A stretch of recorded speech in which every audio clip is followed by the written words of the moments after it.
오늘은 누가복음 중간에 이제 15, 16, 17, 18장 이렇게 네 장만 또 살펴보도록 하겠습니다. 사실 뭐 누가복음 강해를 할 것 같으면은 한 장씩 쭉 풀어가면서 이렇게 해야 되는 건데 그거는 또 이제 지금 우리가 성경을 신과 이렇게 개론식으로 주요 내용으로 흘러가는 아카데미를 하고 있으니까 그렇게 하고 그 다음에 이제 기회가 올 때 우리가 한 장 한 권을 택해서 아주 집중적으로 살펴보는 말씀의 깊이에 들어가 보는 그런 시간들을 이제 계속해서 가져야 되겠죠. 수요일은 계속되니까 그렇게 이제 할 것입니다. 15장의 제목을 한번 정하자면 15장의 제목은 죄인을 영접하고 음식을 같이 먹는 예수. 세리와 죄인들을 환영하고 그들과 함께 식탁의 교제를 나누는 예수님, 그 핵심 내용입니다. 세리와 죄인들과 함께 식사하는 예수님을 보면서 바리새인과 서기관들이 수군거렸다고 했어요.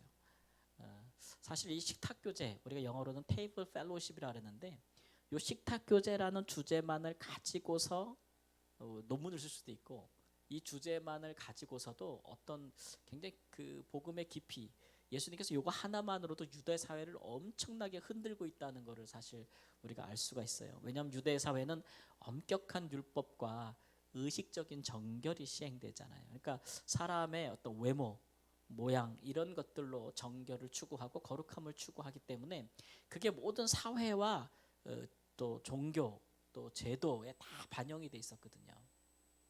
그러니까 뭐 부정하다는 것이 하나님께 제사를 드릴 자격이 없다는 것이 꼭 죄를 지어서만은 아니고 이제 죄를 지은 사람들과 교제하는 것 그것도 거기에 해당되는 거예요. 그러니까 예수님께서 이렇게 행하는 것은 이들이 볼 때는 하나님께 성전에 가서 제사할 자격이 없다고 보는 거죠. 죄인들과 저렇게 친구처럼 같이 먹고 마시는 걸 보니까. 왜냐하면 바리새인들과 서기관들은 집에서 함께 먹는 이 식탁을 하나의 그 성막에서 구약의 성막에서 혹은 성전에서 드리는 제단과 같다고 가르쳤거든. 제단. 그런데 제단의 생명은 뭐예요? 제단이 가장 제단되게 하는 거는 거룩함이잖아요. 거룩함. 제단이 거룩해야 그 재물도 거룩한 거 아닙니까? 그렇죠? 그러니까 식탁이 깨끗해야 된다는 거예요. 정결. 그러니까 식탁에서 부정한 사람과 함께 먹을 수 있어요? 네. 죄인들과 함께 먹고 마실 수 있어요? 그건 절대 안 되는 거죠. 근데 예수님께서 그렇게 하니까 초기에는 예수님의 사역의 초기에는 이것을 가지고 이제 수군거렸는데 나중에는 이것을 책잡아서 예수를 죽이게 되는 아주 결정적인 하나의 큰 원인이 되기도 합니다. 이 식탁 교제를 통해서 예수님은 유대 사회에서 지금 딱 그 세워진 이 의식적 정결과 사회적인 관습을 다 흔들어 놓고 있는 거예요. 막 흔들어 놓고 있는 거예요. 그래서 예수님이 초대한 차린 식탁에는요 누구나 올 수 있는 거예요. 죄인이든 누구든 아무나 올 수 있는 거예요. 예, 그래서 그거에 최고로 확대된 큰 식탁이 뭐라 그랬죠? 제가 오병이어 사건이라 그랬죠. 오병이어 사건. 그래서 유대인들과 이 바리새인들은 자기들이 유대 사회를 그렇게 정결하게 만들어 놨는데 예수가 그거를 다 뒤집고 다 무너뜨리고 있다고 생각한 거예요. 그러니까 그들 입장에서 보면 예수는 죽일 놈인 거예요. 우리가 지금 거룩하게 만들어 놓은 이 유다 사회를, 이 제도를 이 잡것이 와가지고 어디 총구석에서 나사렛에서 온 이 잡것이 다 무너뜨리고 다 흔들게 그거를 백성들에게 오염시키고 있는 거예요 지금. 그러면 우리가 하나님 나라가 되겠냐고요. 그들이 생각할 때에. 그러니까 예수는 나사렛이다는 거죠. 저거는 죽여 없애야 되는 존재가 되는 건데. 근데 사실은 예수님은 식탁 교제를 통해서 하나님의 나라를 이루고 계신 거예요. 어떤 하나님 나라요? 죄인이 한 사람이 회개하면 하나님 나라에서 뭐가 벌어져요? 큰 잔치가 벌어진다. 하나님의 사자들에게 큰 기쁨이 된다. 그것들을 보여주고 있는 거예요. 그래서 죄인들이 회개했는데도 그들을 용서하지 아니하는 사람들은 그 영혼들을 실족하게 하는 사람이니까 그 중간에 나중에 나오겠지만 그런 사람들은 차라리 그 사람을 죽이는 것과 똑같다는 거잖아요. 예수님은 이제 그런 거죠. 그래서 죄인을 영접하고 음식을 같이 먹는 예수님. 왜 너는 왜 그렇게 하느냐라는 질문에 대해서 세 가지의 비유로 예수님께 답하시는 것이 15장에 나오는데 첫 번째는 이제 우리가 흔히 얘기하는 99마리의 양보다 잃어버린 한 마리의 양을 찾아서 찾고 그것을 기뻐해서 너무 돌아와 가지고 큰 잔치를 벌이는 주인 어떤 한 사람의 이야기를 말하는 것이고, 두 번째는 이제 잃은 드라크마의 비유. 이거 드라크마는 당시 로마의 이제 그 동전인데, 화폐인데, 돈을 잃어버렸어요, 드라크마를. 근데 그걸 막 찾았어요. 그래서 찾아갖고 너무 기분이 좋아가지고, 야, 나 잃어버린 돈 찾았다, 이런 사람들, 지인들 불러다가지고 잔치하는 사람, 한턱 쏘는 사람, 그 이야기를 하고 있는 거죠. 그다음에 우리가 잘 알고 있는 옛적의 탕자의 비유라고 말했던 거, 이것도 마찬가지죠. 잃어버린 아들, 죽었다가 다시 살아난 아들을 얻게 돼서 아빠가 어때요? 너무 기뻐요. 너무 기뻐요. 그래가지고 그 아들을 위해서 잔치를 벌인단 말이에요. 근데 이것을 싫어하고, 그래서 아버지 앞에 와서 대들고 반항하는, 또 아버지를 이렇게 비난하는 첫째 아들. 이 누구랑 똑같아요? 바리새인과 서기관, 죄인과 세리와 함께 먹고 마시는, 예수님을 비난하는 그들의 모습과 진짜 유치하잖아요. 그래서 우리가 이제 생각하게 된 거죠. 누가 탕자지? 누가 진짜 탕자지? 이제 이런 생각이 들기 시작하는 게, 그러니까 예수님의 비유가 참 이게 놀라워요, 그렇죠?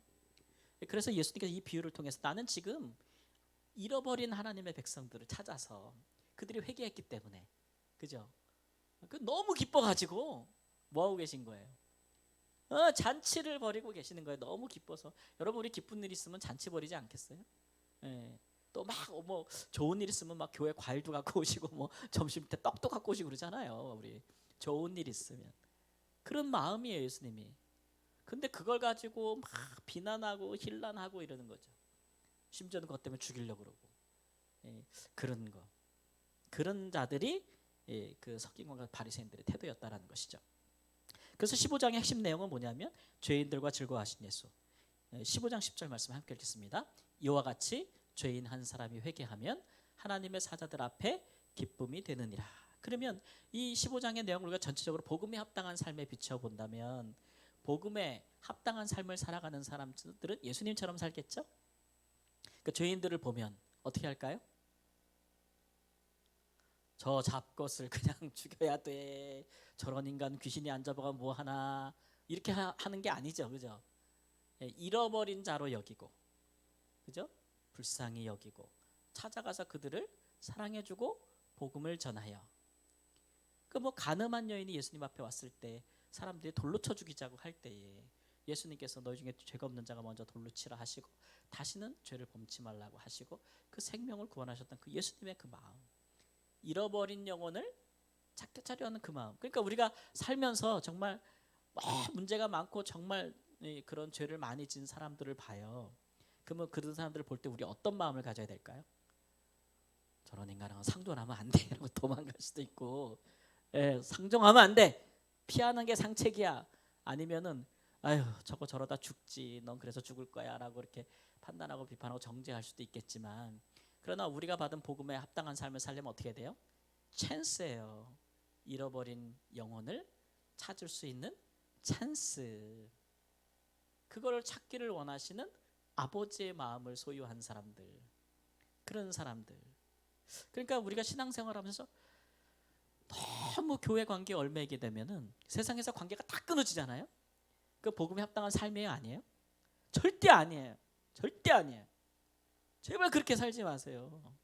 내 주위에는 믿는 사람밖에 없어 라고 말하는 게 복음을 받은 사람으로는 제일 부끄러운 거예요. 제일 부끄러운 거예요. 아우 속 시원하다. 제일 부끄러운 거야, 하나님 앞에.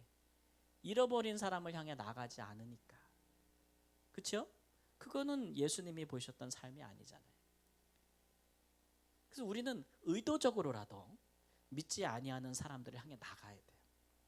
혹은 믿다가 낙심한 사람들을 향해 나아가야 돼요. 관계를 맺고. 여기 보면 뭐라 그래요? 찾으라 그러잖아요. 찾아요. 그 잃은 양 한 마리 찾을 때 어떻게 되겠어요? 찾으러 다니잖아요. 그죠? 돈 잊어버려 보세요. 눈에 불을 켜고 찾지. 그렇잖아요. 그런 마음, 잃어버린 영혼들, 죄인들, 그런 사람들을 향한 마음을, 복음에 합당한 삶을 가지는 사람들은 그 예수님의 마음을 가져야 된다는 거죠. 우리가 세상을 살면서 많은 기쁨과 즐거움을 누릴 수가 있어요. 그렇죠? 일이 잘 돼서 누리는 기쁨도 있고 뭐 형통해서 누리는 기쁨도 있고 많은 기쁨이 있는데 제일 큰 기쁨은 잃어버린 영혼이 주께 돌아오는 것을 보면서 누리는 기쁨이다. 이번에 신방할 때 우리 김신희 권사님께 드린 말씀. 그만한 기쁨이 없다. 그 기쁨을 누리면서 사시는 것이 제일이라라는 말씀을 드려요. 그 예수님이 이 땅에서 누렸던 기쁨이에요. 예수님이 누렸던 기쁨. 그 기쁨을 비할 때가 없었다. 물론 그런 것들을 이해하지 못하고 비난하고 그렇게 하는 사람들이 있지요. 만일 우리가 그렇게 우리 주변에 세상에서 죄짓고 막 삶이 망가지고 이런 사람과 가까이 하고 그런 사람들을 집에 초대해서 식사를 나누고 막 그런 거 하는 걸 본다면 제일 비난하는 사람들은 세상 사람들이 아닐 거예요. 교인들이 제일 비난할 거예요. 예, 똑같습니다. 똑같은 거예요. 그런 것들을 우리가 잘 한번 생각해 봐야 되겠죠. 두 번째 16장으로 넘어가겠습니다. 16장의 제목은 우리가 크게 뽑으면 돈을 좋아하는 바리새인들, 돈을 좋아하는 바리새인들이라고 지칭할 수 있겠어요.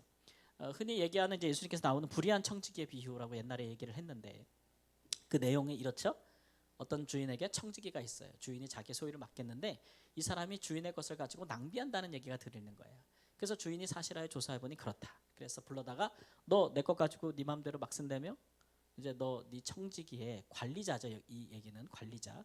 너 그거를 잃을 거야. 잡을 잃을 거니까 너 네가 하던 일을 다 정리해. 이렇게 이제 얘기를 한 거죠. 이 사람이 생각해 보니까 나 여기서 잘리면 어떻게 살지? 이런 생각이 드는 거예요. 나 잘리면 어떻게 살지? 그래서 이 사람이 생각한 게 이제 주인에게 빚진 사람, 거래한 사람들 다 부르는 거죠. 불러가지고 네 빚이 얼마뇨? 그랬더니 얼마다 쌀이 몇 섬이다 그러면 절반으로 툭 쳐서 절반이라고 써, 절반이라고 써. 70%만 써. 막 이래가지고 그 뭐를 하는 거예요? 그 빚진 사람들의 마음을 얻는 거죠. 그렇게 하는 이유가 뭐예요? 나중에 내가 잘려도 주인한테 잘려도 이 사람들이 날 도와줄 거라는 거예요. 그죠? 이 사람들이 나를 도와줄 거다라고 이제 하는 거죠. 근데 예수님께서 하신 말씀이 주인이 그걸 보고 이 사람을 칭찬했다 그랬어요. 왜 칭찬한 거예요?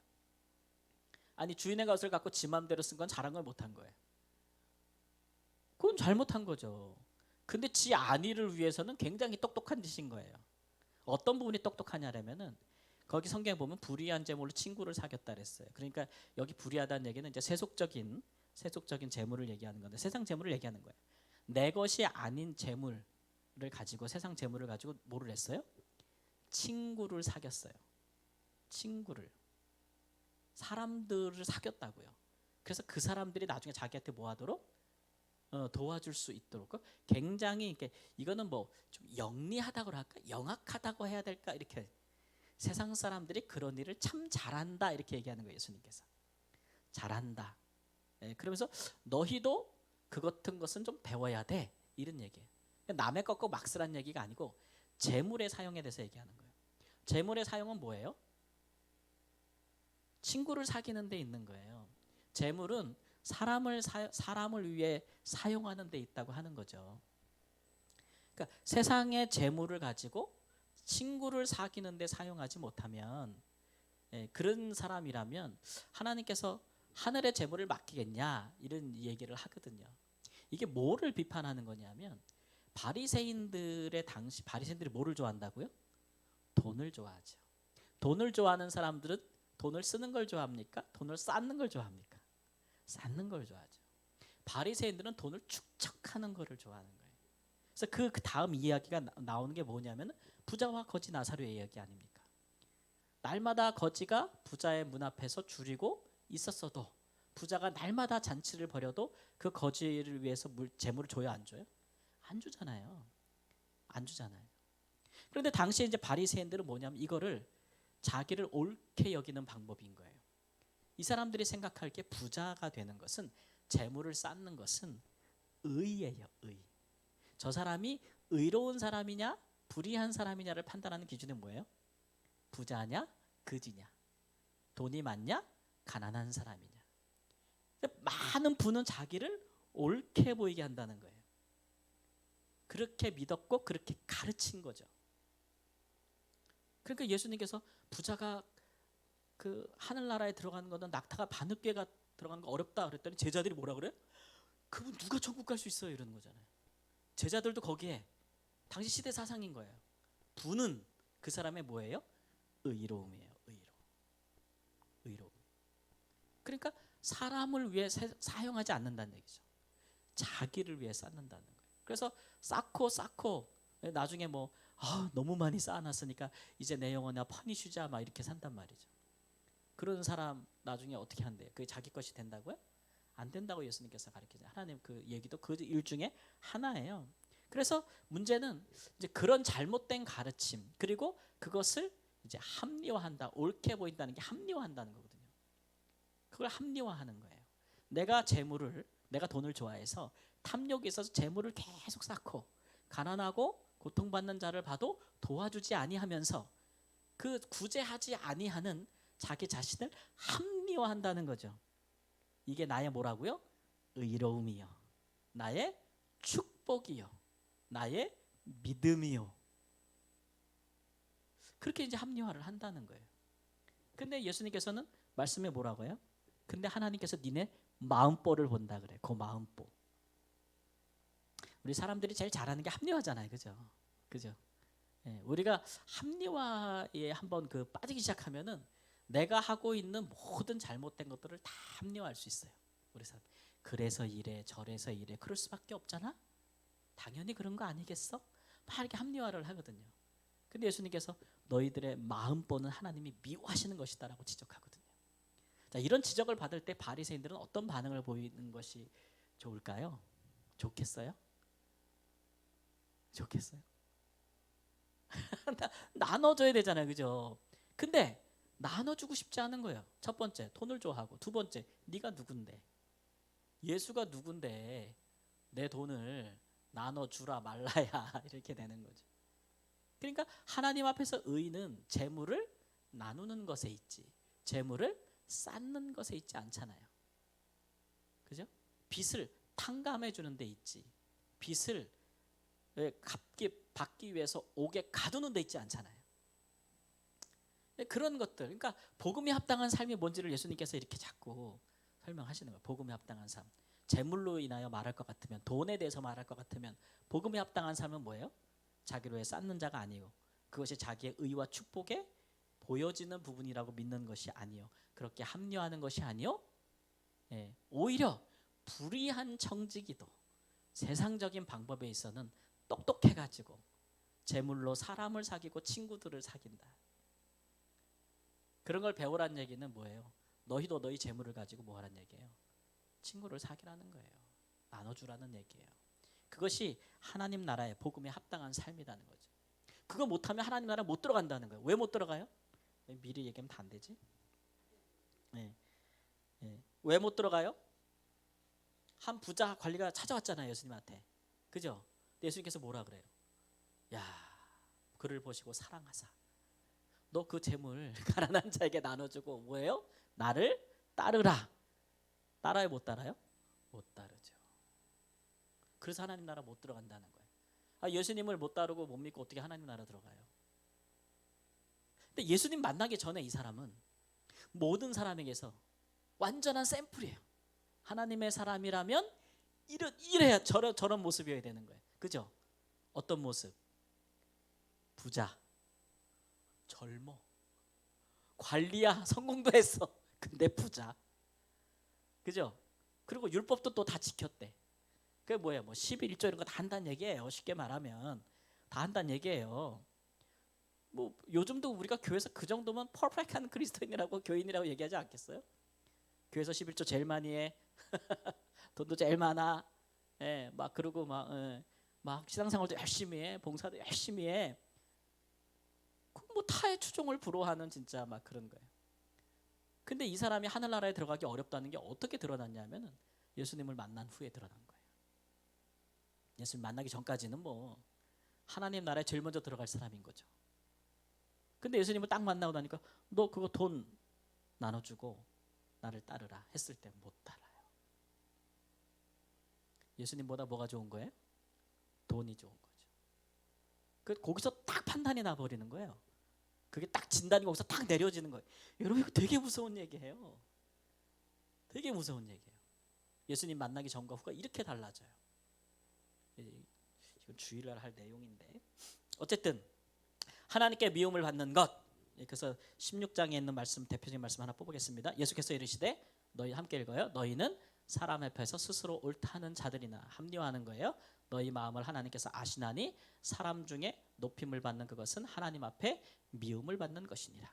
사실은 물질과 이런 것들 막 쌓는 것이 의로우며 자랑이라고 생각하고 합리화하고 있지만, 옛날 성경에는 마음을 아시나니 한자로는 심보를 안다 그랬어요. 심보. 니네 사람들 앞에 높임 받으려고, 영광 받으려고 하는 거잖아. 그래서 하나님 그거 미워한다는 거예요. 그걸 탁 지적해요. 그러니까 이 부자 이 관리도 말하면 예수님을 따르면서 받는 영광보다 사람들에게 받는, 부자기 때문에 받는 그 영광을 더 좋아하는 거죠. 정말 무엇과 비교하기 전까지는요, 그 실체가 드러나지 않는 거예요.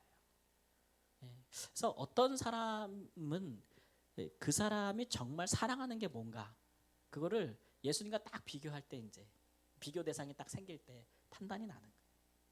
예수님께 다 비교할 때 판단이 나는 거죠. 17장 넘어가겠습니다. 여기는 이제 하나님의 나라가 임하는 것이 어느 때입니까? 보여주소서라는 질문이 중간에 나오는데, 그런 내용들이 이제 있겠죠.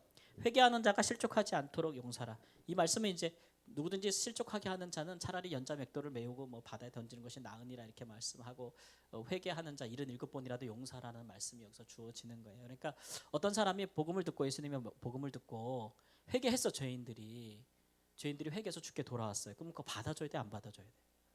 받아줘야 되잖아요. 안 받아주는 거예요. 안 받아주는 거예요.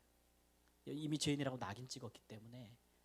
그리고 여전히 예수로 말미암아 회개하고 주 앞에 나오는 사람들을 멸시하고 경시하고, 이런 것들에 대해서 실족해 하는 자는 뭐가 있다고요?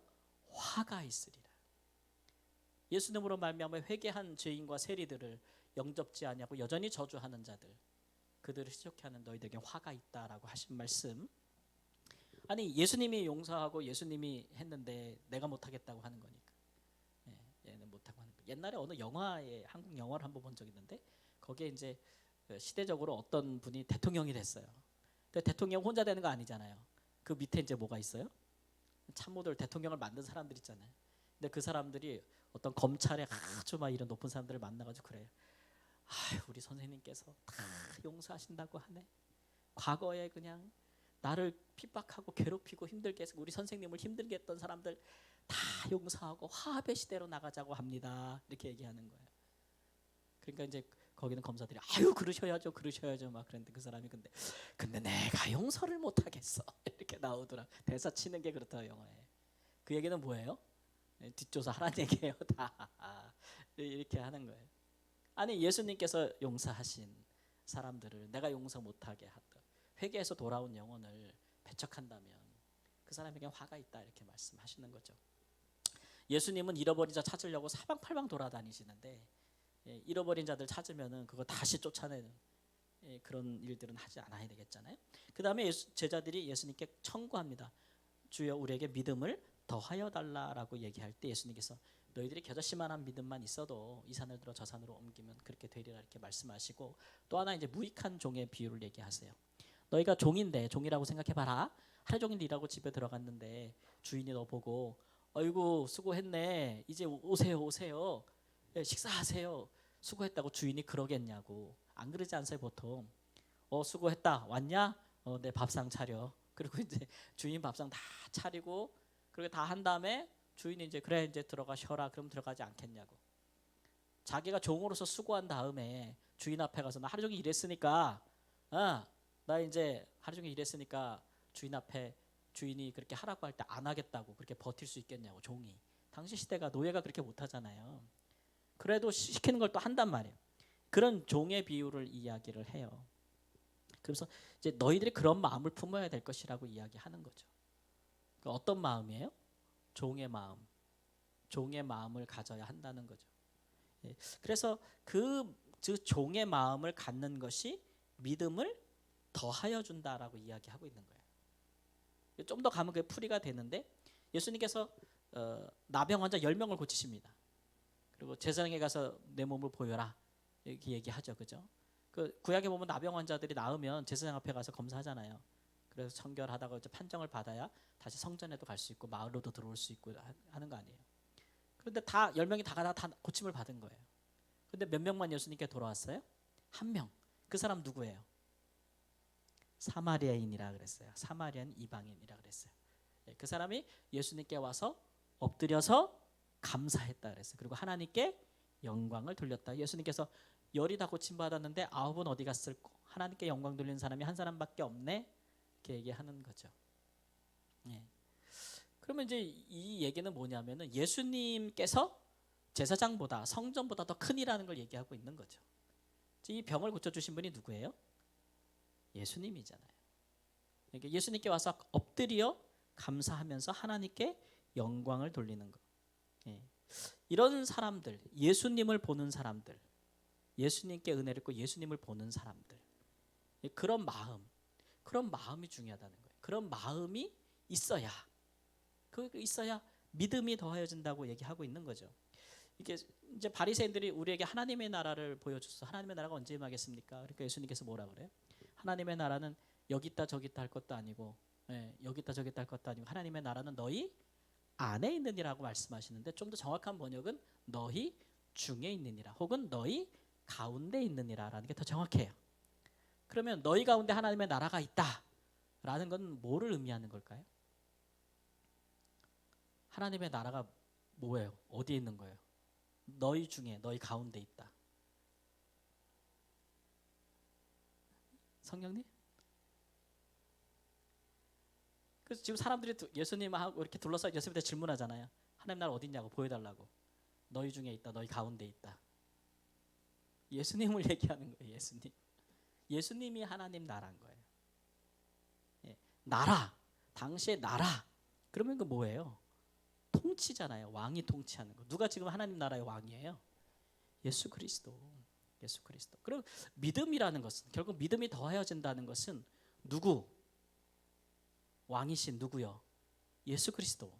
예수 그리스도를 바라보고 그를 위하여 순종하고 그에게 엎드려 감사하고 그가 하는 일에 참여하고 그런 사람들이 그럴 때 할 때 믿음이 더하여진다는 거죠. 예, 그 믿음이 더 깊어진다는 것은 그런 거죠. 예수님이 행하는 모든 예수님과 함께 예수님을 바라보면서 근데 이렇게 지금 너희 가운데는 현재 너희 가운데는 예수님도 바라보지 못한다면 마지막 날에 너희들이 인자에 올 때에 안다 모른다? 모른다고 얘기하는 거예요. 마치 어떨 때처럼 노아 홍수 때처럼 사람들이 순식간에 멸망당하듯이 모른다고 얘기하고 있는 게 그런 거죠. 지금 사람들 눈에 바리새인들이나 이런 사람들이 하나님 나라를 자꾸 보기를 원하고 언제 임하냐고 그러는데 하나님의 나라는 지금 예수님을 통해서 지금 여기 임하고 있거든요. 예수 그리스도. 그분을 신앙생활하면서 우리도 신앙생활하면서 예수님을 생각보다 많이 사이드에 밀어놓을 때가 많아요. 고난주간이나 한 번쯤 생각해보고 막 이렇게 얘기하고 그저 그냥 신앙생활이라는 것이 어떤 하나의 당시의 사람들처럼 당시에 9명 성전과 제사장을 만나러 갔던 의식적인 거 예배, 뭐 봉사, 헌신 중요하죠. 근데 그게 예수님보다 중요할까요? 예수님께 순종하는 것보다 중요할까요? 절대 중요하지 않아요. 아무리 계명을 지키고 봉사를 많이 하고 헌금을 많이 해도 예수님이 딱 왔을 때 이렇게 하자 그랬을 때 못해요 그러면 그 사람은 아닌 거예요. 거기서 빵꾸 딱 나는 거예요. 그죠? 제가 하시는 말씀을 잘 이해해야 돼요. 빵꾸 나는 거예요. 그래서 우리는 그야말로 우리의 의식적인 그 행위가 예수님보다 앞서지 않게 조심해야 돼요. 예. 제가 새벽에도 그런 말씀 드렸는데 한국의 이 바리새인들은 그런 의식적인 정결이 최고잖아요. 근데 한국에서 최고는 뭐예요? 한국에서 최고 신앙생활 잘하는 거? 술 안 먹고 담배 안 피고 제사 안 드리는 거. 이거 쉬워요, 어려워요? 저 어렵다고 생각해요. 진짜 어려워요. 가정에 우리 집사님도 간증하셨지만 가정에서 제사 안 드리고 예배드리는 거 얼마나 어렵습니까? 참 잘하는 일, 대단한 일이고. 근데 그것보다 더 귀한 게 뭐예요? 예수님께 순종하는 거예요. 그러니까 뭐를 얘기하냐면 술 안 먹고 담배 안 피고 제사 안 드리기 때문에 나는 그리스도인이라고 생각하면 안 된다는 걸 얘기하고 있는 거예요. 근데 우리는 그걸로 떼워버리는 게 문제예요. 그건 여러 가지가 될 수 있어요. 주일 성수하고 11조 하면 난 그리스도인? 아니에요. 예수님의 말씀을 듣고 순종하는 자가 그리스도인. 그래서 항상 예수님이 우리의 삶의 중심이 돼야 되는, 이거 놓치고 있으면 하나님 나라를 못 보는 거죠. 하나님 나라를. 그걸 얘기하고 있는 거예요. 믿음을 더하는 길 성경 구절. 그가 먼저 많은 고난을 받으며 이 세대에게 버림받아야 할지니라. 무릇 자기 목숨을 보존하고자 하는 자는 잃을 것이요 잃는 자는 살리라. 예수님께서 하시는 일들을 보고 그의 고난과 죽음을 본다 할지라도 자기도 그와 같이 하고자 하는 사람, 그게 정말 믿음을 더해 주는 사람, 그게 정말 하나님의 나라를 보는 사람들이다 라고 하고 있는 거죠. 18장에 가보면 하나님 나라에 들어가는 사람은 과연 누구냐? 그러면서 여기 이제 기도에 대한 가르침이 나옵니다. 이 기도의 가르침만 따로 떼서 우리가 보면 누가복음에 기도에 대한 가르침이 많아요. 제가 이제 그 금요일 날 계속 선지자의 기도로 돌아가자 하고 있는데 제일 처음에 한 게 뭘까요? 제가 예수님의 기도로 돌아가자였어요. 처음 우리 교회 와서 제가 시작한 게. 그때에 누가복음에 있는 기도에 대한 가르침들, 예수님 주신 가르침들을 막 살펴봤거든요. 그러니까 기도만 딱 떼고 나서 보면 기도에 대한 가르침으로 우리가 배우고 이해할 수 있어요. 그런데 지금 이제 누가복음의 전체적인 흐름에서 우리가 딱 이 비유들을 본다면, 그 비유에 보면 불의한 재판장과 그 다음에 항상 기도하고 낭망하지 말아야 될 과부가 원한을 풀어달라고 계속 가서, 그죠? 자주 가서 하잖아요. 원래 이 재판관은 그 가난하거나 과부 이런 사람 멸시하는 사람인데 자꾸 가서 이렇게 계속 청해달라고 자기를 괴롭히니까 들어준다는 거잖아요. 그래서 불의한 재판관이 한 일을 들으라. 하나님은 불의하지도 않는데, 그죠? 불의한 재판관도 그렇게 들어줬는데 하나님은 얼마나 너희 기도를 들어주지 않겠냐. 그러니까 낭망하지 말아라. 항상 기도하라. 하나님께 기도해라 라는 가르침이죠. 그다음에 바리새인과 세리의 기도를 또 설명해주고 있습니다. 그래서 바리새인들은 사람에게 보이려고 기도하니까 이제 막 성전에서도 손 높이 들고 나는 주여 이거 잘합니다. 나는 요거 잘합니다. 나는 11조 드립니다. 나는 주일 성수합니다. 나는 금식합니다. 막 이제 나팔 불면서 기도하는 거고, 세리는 자기가 죄인인 거로 가슴을 치며 하나님께 회개하며 기도했다. 누가 더 옳다 여김을 받고 내려가겠느냐. 그러면서 자기를 낮춘 자는 높아지고 높아진 자는 낮아지리라 이렇게 말씀하시잖아요.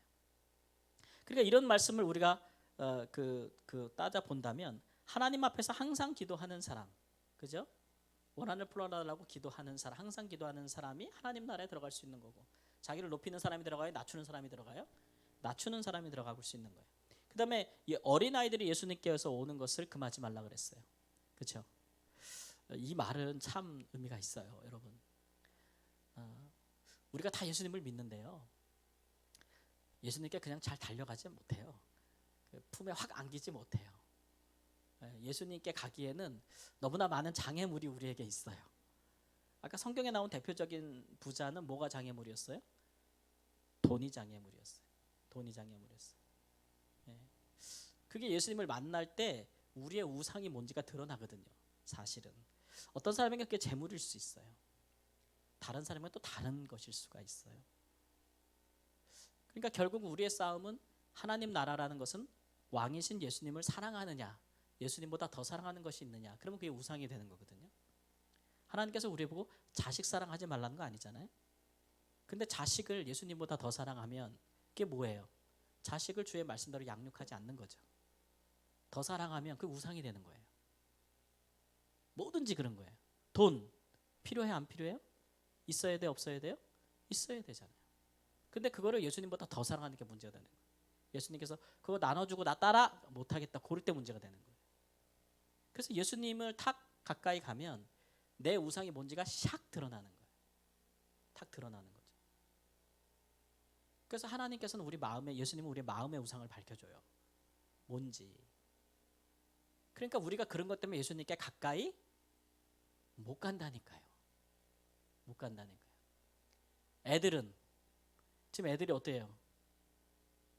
예수님! 예수님! 그러면서 막 그런 거 생각해 보세요. 애가 엄마한테 엄마! 이러고 학교 마치고 와서 그냥 들어가는데 애가 마음 안에 어떤 장애가 있어요 없어요? 엄마한테 달려가는 데 있어? 없어요. 다 큰 자식들 생각해 봐요. 안 다가와요. 엄마랑 관계가 뭔가 복잡한 게 미묘한 게 많아. 벌써 그렇게 못해요. 우리가 예수님을 믿는데 의외로 예수님 앞에 모든 것을 버려두고 너무나 장애가 없이 달려가지 어린아이같이 못한다니까요. 그게 우리의 문제라고 얘기하고 있는 거예요. 문제. 그게 우리의 문제다. 네. 여기 나오네. 재물이 많은 어떤 관리를 제자로 부르신 예수. 이게 이제 제가 지금 계속 얘기 들어오는 거. 네. 그러면 이 사람 못 들어간다 하나님 나라에. 예수님을 안 따르는데 어떻게 하나님 나라 들어가요? 그러니까 못 들어간다니까 제자들이 부자가 못 들어가면 도대체 누가 들어갑니까? 이렇게 이제 얘기하고 있는 거니까 당시의 사람들을 얘기하고 있는 것이고. 예. 또 맹인 나오죠. 여리고에서 예수님께서 예루살렘 올라가실 때 여리고에서 맹인한 사람이 예수님께서 들어간다는 얘기를 듣고 뭐예요? 다윗의 자손 예수야! 막 그랬잖아요. 근데 사람들이 어떻게 해요? 입 다물어 시끄러워시오 이러잖아요. 막 그러잖아요. 근데 예수님께서 귀하게 보신 건 뭐예요? 그런 것에 이 사람이 아랑곳하지 않았다는 거예요. 더 소리를 질렀다 그랬어요. 더 소리를 질러서 예수여 예수여 나를 보소서라고 했다는 거예요. 그 태도가 중요하다는 거예요. 아무리 사람들이 못하게 해도 예수님께 나아가고자 하는 그 믿음이 너를 구원하였다. 예수님께 그런 말이에요. 그 믿음이요. 그 믿음 예수님 가장 가까이 따르는 제자들은 오히려 없는 거예요. 지금 예수님 가장 가까이 있는데 마음은 멀어요. 그렇죠? 네. 너무 멀어요. 그러니까 우리도 그럴 수 있다니까. 신앙생활 계속하고 교회생활 오래 하는데 마음이 예수님께 멀을 수 있어요. 항상 마음에서 예수님을 믿고 따르고자 하는 마음이 멀어요. 그게 이제 이런 거 하면은요 사람들이 그래요. 내가 이렇게 잘났냐? 그래요. 너만 유별나게 믿냐? 주사위 말씀 생각나네. 그런 말 많이 들어요. 맞아요. 그래서 누가 구원을 얻을 수 있나이까 18장 29절 말씀 함께 읽습니다. 내가 진실로 너희에게 이르노니 하나님의 나라를 위하여 집이나 아내나 형제와 부모나 자녀를 버린 자는 현세 여러 배를 받고 내세 영생을 받지 못할 자가 없느니라. 이 말씀의 취지는 뭐죠? 예수님께서 말씀 취지는 예수님보다 더 사랑할 것이 없다는 거예요. 그러면 하나님 나라에 못 들어간다 이 얘기하는 거죠. 그 얘기를 하고 있는 겁니다. 자, 적용 한번 해볼까요? 그러면 결국 하나님의 나라, 사람들이 하나님의 나라를 보기를 원해요. 천국을 보기를 원해요. 어디에 있습니까? 보여주소서라고 막 얘기해요. 그럼 예수님은 천국은 여기 있다 그러면서 뭐라 그래요? 나다, 나다. 그 말씀이 핵심이죠. 천국은 예수님입니다.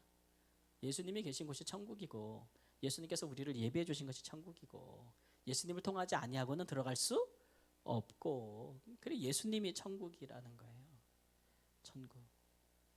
그러니까 우리가 이 땅에서 우리가 신앙생활하고 인생을 살면서 가장 우리 마음에 우리가 모시고 가장 사랑해야 되는 게 뭐예요? 예수님이에요. 그것이 하나님 나라에 들어가는 거죠. 하나님 나라에 들어가는 거. 그다음에 하나님 나라에 들어가려면 그 예수님 앞에 모든 것을 뭐 해야 돼요? 예수님 앞에 모든 것을 버려야 되는 거예요. 예수님하고 비교했을 때 내가 더 열렬히 바라고 사모하고 예수님을 버리면서까지도 이건 놓칠 수 없는 게 있다면 하나님 나라에 못 들어가는 거예요. 정확히 말하면 하나님 나라에 들어가기가 어려운 거죠.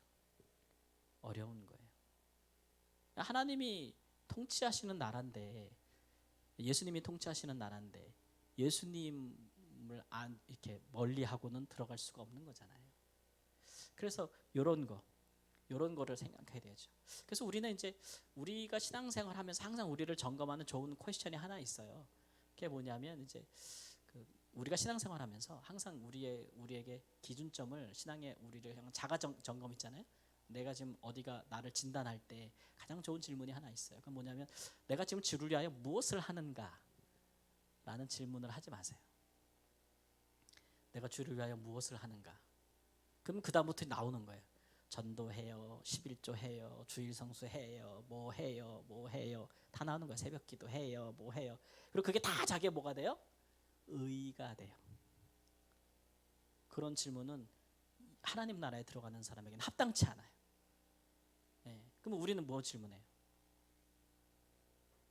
나는 예수 그리스도를 그 무엇보다 그 누구보다 더 사랑하는가? 사랑하고 있는가? 그러지 못해서 내 마음에 우상은 있는가? 그게 더 좋은 질문이에요.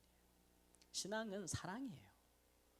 예수님을 사랑하는 게 믿음이고 그게 신앙생활이에요.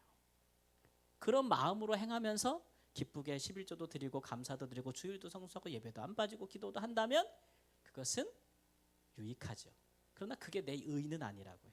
예수님을 사랑하는 게 나의 자랑이고 기쁨이고 의죠. 거기에는 생명이 있는 거예요. 이게 뒤바뀌어 버리니까 이 뒤바뀐 게 누구예요? 그게 바리새인들인 거예요. 그래서 율법은 다 지키지만 예수는 죽이려고 하고 예수님은 미워하고 싫어하는 사람들. 그 조심해야 돼요. 우리 신앙생활의 마음이 어떤 질문을 가지고 나를 진단할 수 있는지. 예, 그거 되게 중요해요. 예, 그거 되게 중요해요. 그런 마음 잊지 않고 항상 나 정말 예수님 사랑하는가? 예수님 사랑하는가? 이렇게 스스로 점검할 수 있는 그런 좋은 점검 키트를 진단서를 예수님께서 우리에게 주셨으니까 그 질문으로 나 자신을 늘 비춰보고 달아볼 수 있는 은혜가 있기를 복음에 합당한 삶을 사시기를 우리 예수님의 이름으로 축원합니다. 아멘. 기도하겠습니다. 주님, 하나님 나라이신 예수님 그분을 사랑하고 또 그분이 우리에게 뭔가를 말씀하실 때에는 주저없이 따르는 것, 그것이 신앙이라 하셨습니다. 그것보다 더 우선적이고 더 내가 귀히 여기고 사랑하는 것이 있으면 그것 때문에 내가 하나님 나라에 들어가지 못합니다. 차라리 그것 없이 하나님 나라에 들어가는 것이 유익하지 않겠습니까? 하나님, 주님보다 더 사랑하고 따르고 또 섬겨서 하나님과 겸하여 섬기는 것이 없도록 주여 인도하여 주옵소서. 존귀하신 예수님의 이름으로 기도합니다. 아멘.